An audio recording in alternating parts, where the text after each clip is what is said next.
Hello and welcome to the Dream Team Professor podcast. It's game week 18 and this is a match day recap where we look at all the top point scorers and key talking points from the weekend's Premier League action. Then I'll just follow up with a quick team update. But we'll start with the North London derby, a 2-0 win to Arsenal, which I'm pretty happy with. But Aaron Ramsdale was the star man in this game, which is one that's quite surprising. So he's 3.9 million. He got an 8.7 rating in this game. That takes him up to being the third highest goalkeeper in all of Dream Team, just behind Nick Pope and David De Gea. The goal scorers in this one, though, was an own goal from Lloris for the first goal. Saka actually did get given the assist points for that to start with, but it took a bit of a deflection off Sessegnon before Lloris put it in his own net. And then they actually went and took the assist points off of Saka for that one as well. So he was on 4 points. He went down to 2. That's because he got the second assist for an Ødegaard goal. Ødegaard's 3.4 million now. He's up to 101 points. He's got 8 goals, 5 assists and 5 Star Man awards now. So a really good player for Arsenal. I've taken him out a few of my teams because he's only had sort of one game a week. Where there's some players that are playing 2 games a week at the minute, but he still carried on his good goal scoring record. So yeah, the assists, obviously 2 of those was Saka. He only finished on 2 points in the end, which was quite disappointing considering how well he played throughout the game. But I guess that's how it goes. And then the ratings were pretty much heavily towards Arsenal. It was a really poor showing from Spurs. So it was Ben White, Zinchenko, Ødegaard, Partey, Xhaka, Martinelli and Nketiah from Arsenal who got the ratings, as well as Ramsdale, who obviously got star man. For Spurs, it was just Kane and Højbjerg. And it was a big surprise, really, that Harry Kane managed to get a rating in this game where Saka didn't after getting an assist. So that was quite a surprise. And then one thing I did notice on this one, so Zinchenko did get the rating points in this, but when I went and had a look at Zinchenko's stats, I thought it was quite funny that he'd only received 4 ratings throughout the whole season. And the reason that made me look into this is he only just about scraped a 7 rating, but I thought he was absolutely brilliant in this game, pretty much running the show. So it's something to keep an eye on. I thought at the start of Dream Team when Arsenal signed him, I thought he was going to be a player that really racked up the points. But at the moment, he does seem quite a way behind some of the other defenders when it comes to getting those rating points. But overall, I'd be quite concerned with the performance from Spurs. They've got Man City in the next game, who haven't been great, but they just didn't show up for this game. I was quite surprised, actually, that Perisic didn't start the game either. He's been one of Spurs' best players, I think. And they started with Sessegnon and Doherty as the wing backs, and Sessegnon really wasn't up to it in this game. So yeah, it'll be interesting to see how this Spurs Man City game fares later in the week. I didn't call this game correctly, so I'm not too sure I'll call the Man City Spurs game correctly either. I really did think that it'd either be a draw or a Spurs win in this game, so happy for it to go this way as I'm an Arsenal fan. But yeah, it was quite a surprise to me that it was as easy as it was. Then from the North London derby to the Manchester derby, which finished 2-1 to Manchester United against Man City at Old Trafford. And this was another one I completely predicted wrong. I thought Man City would have ran away with this game. I know Manchester United have been in good form, but I didn't really think that the teams they played were anywhere near the level of Manchester City. But how I was wrong. Marcus Rashford, he got the star man in this game. So 13 points for him.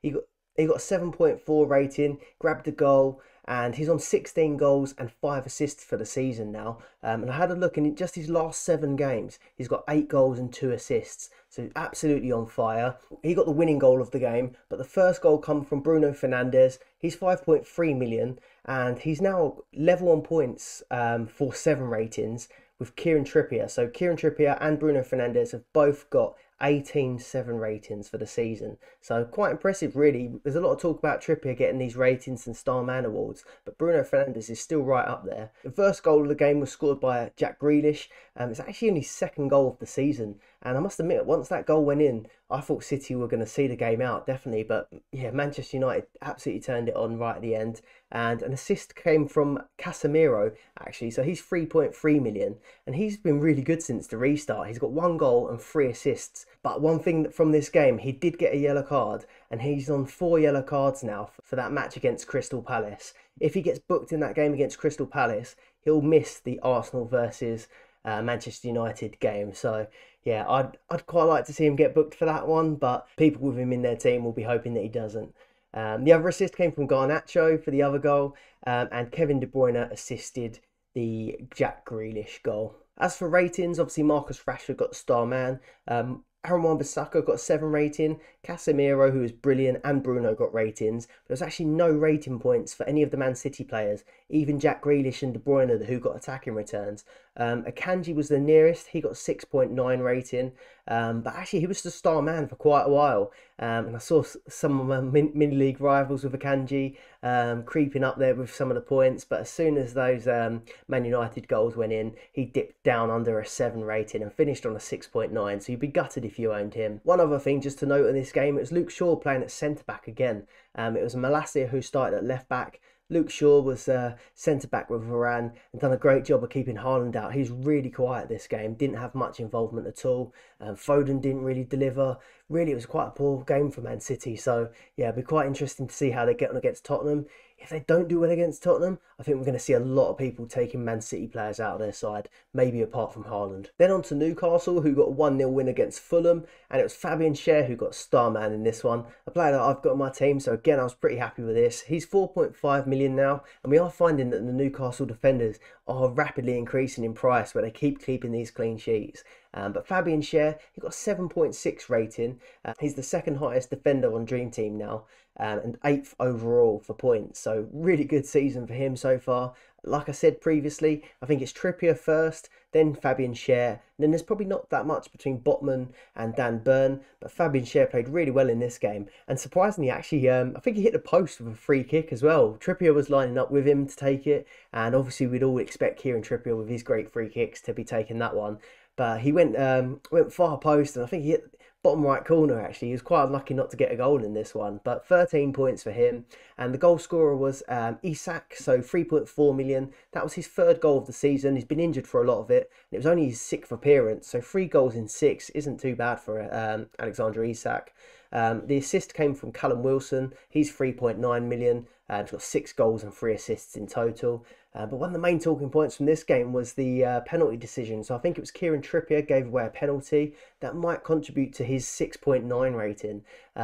That's probably one of the lowest ratings that Trippier's had in a long time. Starman Magnet, always getting 7 ratings, but just a 6.9 in this one. So disappointing, you only get the clean sheet points from him. But he was the guy that gave away the penalty that was taken by Mitrovic. Mitrovic did put the penalty away, but he slipped as he went to take it, and the ball, he sort of kicked it twice as it went in. To be honest, I wouldn't have even noticed it, but actually all of the Newcastle defenders straight away went running to the referee. And yeah, it was just counted as a miss, no retake or anything like that. It just counted as a penalty miss, so he got the miss points, and Nick Pope ended up with the save points as well. So a bit of a jammy one if you've got Nick Pope, and you'll be gutted if you had Mitrovic. So as it goes for ratings, you had all of the Newcastle defence apart from Kieran Trippier with his 6.9, and then Nick Pope only finished on a 6.5. But it wasn't too bad for Pope because he finished on 7 points, where he did get the penalty save points. You had Joe Linton, he got a rating. Almiron ticked along with just the 3 points for his rating. You had Callum Wilson and Isak who got the attacking returns as well. And then for Fulham, it was just Paulinho and Tete. If you're enjoying the video so far, please do drop a like below and subscribe to the channel for more Sun Dream Team content. We'll go on to Brighton versus Liverpool, which finished 3-0 to Brighton, and Liverpool's misery continues. I actually did say that I thought Brighton would score past Liverpool, but I did expect Liverpool to at least get on the score sheet as well. 3-0 was a brilliant display from Brighton, and De Zerbi's team are looking really good at the minute. Going forward, defensively they haven't been great, but they still managed a clean sheet in this one. And Solly March got the star man with a massive 20 points, 9.4 rating. You don't often see ratings as high as that, maybe from Haaland, but he got 2 goals and an assist in this game. And I saw a stat that he actually has 4 goals in his last 4 games, but before that he hadn't scored in any of his previous 58 appearances. So that's absolutely crazy, and it's making me wonder, is he the next Almiron? Obviously Almiron was ticking along, wasn't really contributing to the goals, but was a decent player for Newcastle. But then once he started scoring, he got the taste for it, and he hasn't really stopped, to be honest, this season. Could we see Solly March be the new Almiron? Let us know in the comments below. But yeah, 2 goals for him, and then another goal came from Danny Welbeck off the bench. Obviously he's been injured for quite a while, and he's coming back. They've been starting with Ferguson up front, and Ferguson got one of the other assists as well. So Ferguson got 1 assist and Solly March got the other. the other one leaves a sour taste in my mouth. So the other assist wasn't Matoma. Matoma went attacking down the left-hand side, put what looked like a perfect through ball to Solly March to put away, and I was buzzing watching that one, thinking my cheap player has got me another attack in return. But it just wasn't showing up. It wasn't showing up on live score, sofa score, and then it eventually did. And also, if you play FPL or follow the FPL Twitter pages, they'd already given the assist to Matoma as well, but it just wasn't showing on all of the apps, and it wasn't showing on Dream Team. But all I can see is that it might have touched Trent Alexander-Arnold's foot a slight bit. But yeah, disappointing. It hasn't been given to him, so sour grapes for me. Probably wouldn't be looking into it so much if I hadn't earlier in the season had Estepinian in my team, who put a cross in. It looked like it got put into his own net by one of the Southampton defenders, I think it was, and I didn't get the assist points for that. At the same time as that, you had Darwin Núñez, for example, had a shot that hit the post and then hit Wout face. Darwin Núñez gets the assist for it. And then Trent Alexander-Arnold put the cross in, without face, put it in his own net. He got the assist for it. So, yeah, sour grapes because I don't have these players, but yeah, it's a little bit dodgy in my opinion. Then when it comes to ratings then, after I stop whinging, so Ferguson got a rating, Welbeck got a rating, McAllister, he got a rating in this game. You had Colwill, who was really good in this game and keeps getting spoken about, and then Sanchez as well. Absolutely nothing for any of the Liverpool for any of the Liverpool players. One thing I did notice that was quite strange though, Trent Alexander-Arnold still managed a 6.7 after conceding 3 goals and getting booked. And Konate as well, 6.9 rating. That was quite strange. And obviously I'm looking at it again because I've got him, but Matoma is 6.6. And if you watch the highlights or watch the game, he was brilliant. So yeah, crazy that Konate could end up with a 6.9, for example, but that's how it goes. That's how the ratings go. You had Salah, who blanked, Gakpo, who blanked again. So he's taken a little while to bed in, it seems. But their defence was absolutely shocking. Back onto that Liverpool defence. Their last clean sheet was 8 games ago in the League Cup now. So they are a massive avoid at the minute. I did think with Trent playing fairly well recently, going forward, that maybe he could be considered, but not until they start keeping some clean sheets. And I don't know where the next one's coming from. They play Chelsea in the next game. So you wouldn't have expected them to be 9th and 10th going into that match, but that's where they're going to be. Speaking of Chelsea, so we'll go on to Chelsea versus Crystal Palace, which finished 1-0 to Chelsea, so Potter will be glad with that one. A little bit of pressure off of him. Hakim Ziyech got the star man in this game, so he got an 8.5 rating and an assist from that one. So 10 points for him. Not sure how long he'll be in the squad though. You've got Mudryk now, who's joining Chelsea, on the brink of signing for Arsenal, but we just didn't have the money for him, or we were a bit too stingy to get him. So he's gone to Chelsea now. I think that was close to 100 mil they were saying. So I'm not sure whether or not he's been added to Dream Team yet, but we can keep an eye on that one. But the goal come from Havertz, so he's 3.5 million. That's his 6th goal of the season. I think they've been struggling a little bit with that striker spot at the minute. Both Aubameyang and Havertz both haven't been great, but Havertz got 8 points in this one and a 7.2 rating. Like I said, the assist was Ziyech. Then Kepa, watching this one back on Match of the Day, Kepa looked like he had a really good game. He finished on a 7.9. Badiashile, I think his name is. He got a rating in this one and clean sheet points, obviously. Chalobah, Thiago Silva, who he's probably been the standout performer for Chelsea so far this season in what's been a tough season. Then you had Gallagher, Jorginho and Havertz, who I mentioned, but Thiago Silva at 5.4 million. He's Chelsea's top point scorer so far on Dream Team this season. 5.4 million, it's too expensive to consider the way they're playing, but I just wanted to highlight him because he has been a really good, solid player on Dream Team since he joined the Premier League. Then on to Brentford versus Bournemouth, and Matthias Jensen got the star man in this 2-0 win to Brentford. Jensen's 1.5 million, so he got a goal in this one, 13 points, and he's the highest scoring player under 2 million now, so he's on 46 points. So if you really are screwed for budget, he could be one to potentially consider, but the goal come from Ivan Toney, which is no surprise, the other goal, from the penalty spot as well, where he's brilliant. So he's 5.3 million. He's got 14 goals and 4 assists so far this season. Come the restart, when all that gambling sort of talk was going on, I kind of thought he was an avoid, but to be honest, he's still banging the goals every game, and he's been brilliant. I saw a stat actually that he had scored, he's been involved in 33 goals in 50 Premier League games, which is absolutely ridiculous for playing for Brentford as well. So really good for him, and yeah, I'll be interested to see if he gets a move to a bigger club at some point, but so far he's been brilliant. And then an assist came from De Silva, and the ratings were David Raya, Ben Mee, Silva, and then Billing for Bournemouth. Everton lost 2-1 at home to Southampton, and the pressure really is on Frank Lampard at the minute.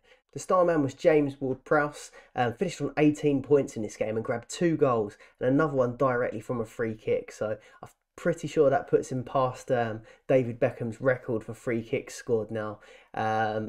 And I heard in the post-match interview that he said that he'd actually been asked to play more advanced by the manager. So that could be something to keep an eye on. It probably isn't going to be someone that we consider once the Champions League and Europa League come back. But if he is playing in more like a number 10 or advanced role, that could mean we see even more goal involvements for Ward-Prowse. So the 2 goals in this one, he's on 7 goals and 2 assists in total now. And the Everton goal was scored by Onana. The assist came from Che Adam and Demarai Gray for Everton. Rating points were James Ward-Prowse, Che Adam, Onana, Salisu and Kalekar. And Everton just joint bottom now with Southampton and West Ham. So right in there for a relegation scrap. And yeah, I can't see Frank Lampard surviving much longer. I think it's time to give Sean Dyche a ring, to be honest. And then another manager under pressure, Brendan Rodgers. So it was a 2-0 win for Nottingham Forest against Leicester. And Leicester are just in trouble again at the minute. So you had Morgan Gibbs-White get the star man in this one. It probably was quite close because you had Johnson got 2 goals and Gibbs-White got 2 assists. Gibbs-White finished on an 8.7 rating and Johnson finished on an 8.5. So really quite close there. So Gibbs-White, he's on 2 goals, 5 assists and 3 star man awards so far. Cheeky little overhead bicycle kick as well for one. I think it was for one of the assists or in the build up to one of the goals. And Johnson got 2 goals and finished with 12 points. The ratings went to Lodi, Serge Aurier and Henderson in goal. Not one rating for any of the Leicester players as well. So yeah, like I said, really disappointing for Leicester at the minute. Barnes had 2 really good chances to score, but still couldn't put any away. He's been a little bit off it. I think we tipped him right at the start that he could be a fairly good player to bring in from the restart, but quite honestly, he's been crap. Then Wolves versus West Ham. Wolves got a 1-0 win against West Ham here, and it was Kilman that got the Star Man Award, 13 points for him, 7.9 rating, and it was a goal for Podence. Ratings went to Neves, Sarr, Semedo, Podence and Bueno, Nunes and Collins. And then Benrahma was the only player to get a rating for West Ham. So quite disappointing for West Ham. And like I said, they're in a relegation battle now as well. I just heard a rumour that West Ham might be looking at Rafa Benitez. So it'd be interesting to see if they keep with Moyes or whether they decide to change manager. Wolves, though, they're looking a bit better, but I still wouldn't consider any of their players because in their next 3 games, they've got Liverpool, City and then Liverpool again. So not very good fixtures for them. Then the last game before we did the team updates was Aston Villa versus Leeds, and that finished 2-1 to Aston Villa, and they've been playing a lot better under Emery as well. Quite a lot of these teams have decided to switch managers. They are reaping the benefits for it now. You had Southampton looking a bit better, Villa, Wolves. So yeah, it makes me wonder whether the likes of Everton or West Ham, for example, might decide to switch managers. But Buendia got the star man in this one, 13 points. He got an 8 rating and a goal. Bailey got the other goal, and yeah, he's one of these players you catch him while he's hot. He does fairly well, but it's more of an FPL option than a dream team option, I think. Then the Leeds goal come from Patrick Bamford. He came off the bench, so I think he's been injured for a long time as well, and he's just coming back. The assists were Kamara and Gelhardt. Ratings went to Buendia, Louise, Bailey, Kamara, Konsa, Young and the new signing Moreno, and Bamford and Gelhardt for Leeds. Obviously, we are still in the middle of the game week 18, so we've got a few more games to play. We've got the replay between Wolves and Liverpool, you've got Leeds and Cardiff, and then you've got the midweek Premier League games between Crystal Palace and Man United and Man City Spurs. So I'll be interested to see how you think these ones are going to go. Obviously, my predictions haven't been very good recently, but I do think that Man City should probably go and beat Spurs if Spurs play anything like they did against Arsenal. And you would fancy Man United against Crystal Palace, the way Man United have been playing. That Wolves-Liverpool game, you obviously think Liverpool would be the favourites, but Wolves really did give them trouble at the last game, and it's at Molineux as well, so that could be a difficult game for Liverpool the way they're playing. Right, on to some team updates, and how I do this is I always have my vlog team, and then I show you how my best team's getting on. So we'll start with my vlog team. I've got David De Gea in goal. I've got Trippier, who got me 5 points, obviously finished on a 6.9, which was a bit gutting, but I don't think it makes too much difference, because I think pretty much everyone owns Trippier at this point. Fabian Schär was brilliant for me though, so 13 points and got the star man. I've got Rico Lewis in that other position. I didn't think that he would play against or start against Manchester United, just because Rashford's been playing so well and obviously so quick. I did think they would match him up with Kyle Walker. Obviously it didn't matter because Rashford still went on to score. But I did think that if Manchester City did go ahead or were 2-0 up, that we could see Rico Lewis. But the way the game was going, there was no chance he was getting on. And now the way Man City are playing, where they've not been very good, I don't know whether or not I feel like Lewis will play against Tottenham. I think this will be a really important game, and it's going to be, again, it's going to be Son versus Rico Lewis. So I'm feeling a little bit less confident about that pick. Then Bruno Fernandes in midfield got me 8 points. Like I said, I was considering moving him out actually for an extra Manchester City defender. So I'm glad that I didn't, and I'm glad I kept him in. He got me 8 points, and obviously he plays again midweek against Crystal Palace. So hopefully he can get another attacking return in that one, would be brilliant. Matoma, 0 points. As you could probably tell earlier, I'm a bit gutted about that one. I think he should have at least got 2 points for the assist, and then he would have got a rating as well, I'm pretty sure, but no points, gonna have to live with it. Kevin De Bruyne got me 2 points for his assist. Still, it's not a very good return for Kevin De Bruyne, but we'll take it. Riyad Mahrez, Malacia had him all day long that game. Malacia done a really good job marking him, so no points for Mahrez. Hopefully he'll start against Spurs, but I wouldn't be surprised to see Pep Guardiola mix things up, because it really wasn't a good performance. Rashford, 13 points up front. We'll take that again, and I imagine he's going to start that Crystal Palace game. You actually had, he did sort of have a knock during the game, but it did carry on. But Anthony Martial, I think, only completed the first half and went off injured. So be interesting to see whether it's Rashford through the middle maybe, and they bring in an extra winger, or whether Weghorst will get his debut and they might play Rashford on the left where he usually plays. That'd be interesting to see, and see how it affects things as well. And then Harry Kane up front, he got me the 3 points. I don't know how, because Arsenal were brilliant, and I didn't really see that much from Kane, but he did have a couple shots on target that Ramsdale saved, so maybe it was the shots on target and some general involvement that got him the rating points. But yeah, he is a favourite on Dream Team. And then Haaland, no points for him. I've seen a few people say that it is quite concerning that Haaland has gone a few games without scoring now, and he has been getting the blanks, but I just don't think there's any point even considering taking him out. I think he was about 75% owned at the minute. It's probably even higher for the players that are actually engaged. And if you take him out, it's just going to end up hurting you. If you leave him in and he doesn't really score points, you're not really missing out on much, because he's probably getting zeros for everyone. But yeah, I will not be taking Haaland out of my side, not unless he's injured. So this team got me a total of 44 points for the game week. My total points is now up to 1,187. The overall rank was at 8.9k, but it's bumped up a little bit to 9.6. I think that was probably because the Arsenal assets, Ødegaard scoring, the clean sheet points for the defence as well. So that was probably what hurt me most that week, I think. But like I said, I was glad I didn't take Bruno Fernandes out. I am tempted to stick with Matoma, because Brighton do have a good fixture run. But now I've got my eye a little bit on Solly March, and I'm trying to consider whether or not it might be worth switching. But I do have a feeling that the Solly March one could just be good, a little bit of good form that might not continue. With 4 out of 5 transfers left though in this team, I'm not too sure what I might do in the immediate future. I'll obviously wait for these next 2 games to play out. If Lewis doesn't play any part of that Tottenham game, I probably will look to move him on before he goes down in price. I probably will have a decision to make with Matoma, but I have liked him so far, so I would be half tempted to keep him. Then this is my best team. So this one got me 34 points, so a little bit less. And the overall points is on 1,200.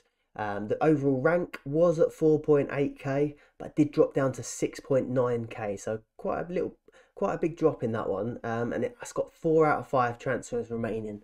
I did make one transfer in this side, and that was David De Gea out for Ederson. which obviously didn't pay off at all. Like I said, I just completely misjudged this one because I thought Man City would get the win against Man United. I honestly thought they might keep a clean sheet. How wrong I was. So Ederson got me a -1.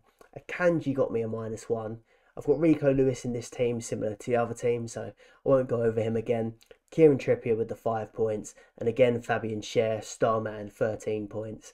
Midfield similar as well, so De Bruyne got me 2 points for the assist. Riyad Mahrez blanked. Almiron I've got in this team, so he got the 3 points for his 7 rating. And up front, it's slightly different. I've got Haaland, I've got Haaland, Salah, and Rashford. So blanks from Haaland and Salah. Quite a rare one that they both blank together, but Rashford is again on super form at the minute, so 13 points for him. But a little bit concerning with those other two up front, but like I said, I'm not taking Haaland out, and really I think the only realistic option to replace Salah at the minute has to be Kane.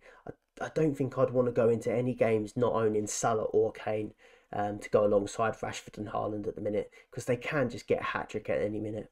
So yeah, with that transfer, obviously I did make the well, it might not end up being a mistake, but in the short term for the first game, Ederson for David De Gea didn't really pay off at all. But I still do think that Man City can sort out their defence, and they are still a decent side. But I'm not sure what's going wrong with them at the moment. The only silver lining that I do have, having quite a lot of City players, is that if Spurs play anywhere near as bad as they did against Arsenal, I think there'll be plenty of goals there for Man City and even a clean sheet. So fingers crossed that will be the outcome for this team, seeing as I have got, 5-6 players from Man City in this side. So yeah, I'm looking for a big result against Spurs. Let us know how you got on this game week by leaving a comment below. And that is everything for this episode as well. So if you've enjoyed it, please do like and subscribe to the channel. If you're watching on Spotify, please do give us a follow on there as well. We'll be back on either Thursday or Friday with a separate video with the top players to target for game week 19. So we'll see you on the next one.